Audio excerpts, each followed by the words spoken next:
ડેડિયાપાડાના ધારાસભ્ય ચૈતર વસાવા જે છેલ્લા કેટલાય સમયથી જેલમાં છે, પરંતુ આપણે ગઈકાલે જોયું હતું કે ચૈતર વસાવા વિધાનસભાના સત્રમાં હવે હાજરી આપી શકશે, પરંતુ આજે ચૈતર વસાવા કેસની અંદરની વાતને સમજવી છે, કેમ તેમને જામીન આપવામાં આવ્યા છે, તેની સાથે ચૈતર વસાવાને કઈ એવી શરતો છે કે જેનું પાલન કરવું પડશે।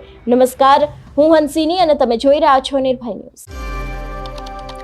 ડેડિયાપાડાના ધારાસભ્ય ચૈતર વસાવા અને ભારતીય જનતા પાર્ટીના નેતા સંજય વસાવા વચ્ચે જોરદાર બબાલ થઈ હતી। મામલો પોલીસ સ્ટેશન સુધી પહોંચ્યો હતો અને અંતે ચૈતર વસાવાની ધરપકડ કરવામાં આવી હતી।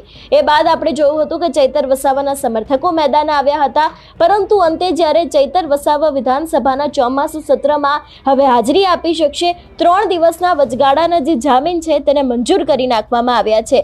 ચૈતર વસાવાને 8, 9 અને 10 સપ્ટેમ્બર દરમિયાન પોતાના ખર્ચે પોલીસ જાપ્તા સાથે બહાર રહેવાની મંજૂરી અપાઈ છે। આ સમયગાળા દરમિયાન તેઓ ગાંધીનગર ખાતે યોજાનાર વિધાનસભાના ચોમાસુ સત્રમાં હાજરી આપી શકશે। ડેડિયાપાડાના ધારાસભ્ય ચૈતર વસાવાના 3 દિવસના વચગાળાના જામીન કોર્ટે મંજૂર કર્યા છે। ચૈતર વસાવા છેલ્લા 2 મહિનાથી વધુ સમયથી જેલમાં છે।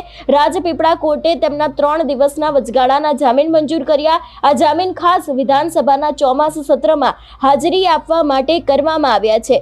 ચૈતર વસાવાને 8, 9 અને 10 સપ્ટેમ્બર દરમિયાન પોતાના ખર્ચે પોલીસ જાપ્તા સાથે બહાર રહેવાની મંજૂરી અપાઈ છે। આ સમયગાળા દરમિયાન તેઓ ગાંધીનગર ખાતે યોજાનાર વિધાનસભાના ચોમાસુ સત્રમાં હાજરી આપી શકશે। જો કે 10 સપ્ટેમ્બરના રોજ સત્ર પૂર્ણ થયા બાદ તેમને પાછા વડોદરા સેન્ટ્રલ જેલમાં જવું પડશે।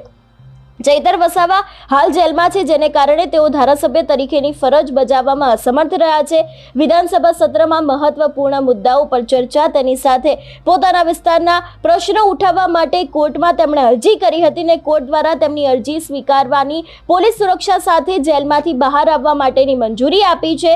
3 દિવસ દરમિયાન કડક સુરક્ષા વ્યવસ્થા રહેશે અને ખાસ કરીને ચૈતર વસાવા કોર્ટના નિયમનું પાલન કરવું પડશે તે વાત પણ નિશ્ચિત કરવામાં આવશે। એટલે ખાસ કરીને જો વાત કરવામાં આવે કે સમગ્ર મામલા વિશેની, તો નર્મદા જિલ્લાના ડેડિયાપાડા ખાતે આપના ધારાસભ્ય ચૈતર વસાવા અને ભાજપ શાસિત તાલુકા પંચાયતના પ્રમુખ સંજય વસાવા વચ્ચે 5મી જુલાઈના રોજ ઉગ્ર બોલાચાલી થઈ હતી।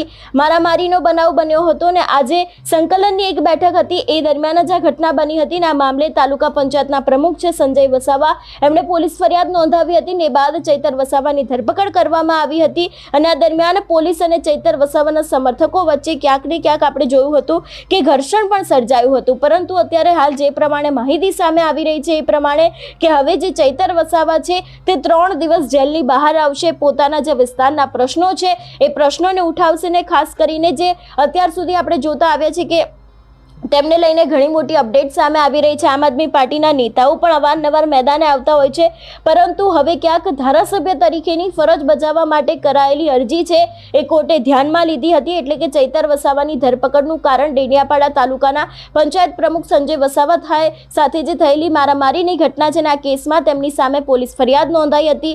રાજપીપળા કોર્ટમાં જામીન અરજી નામંજૂર થયા બાદ તેમણે હાઈકોર્ટમાં અરજી કરી હતી, જે હજુ પેન્ડિંગ છે। ધારાસભ્યના જે વકીલો છે એ લોકો પણ વિધાનસભામાં હાજરી આપવા માટે કોર્ટમાં વિશેષ અરજી કરી હતી ને કોર્ટે શરતી જામીન મંજૂર કરવા વસાવા પોતાના ખર્ચે પોલીસ જાપ્તા સાથે વિધાનસભામાં હાજરી આપી શકશે।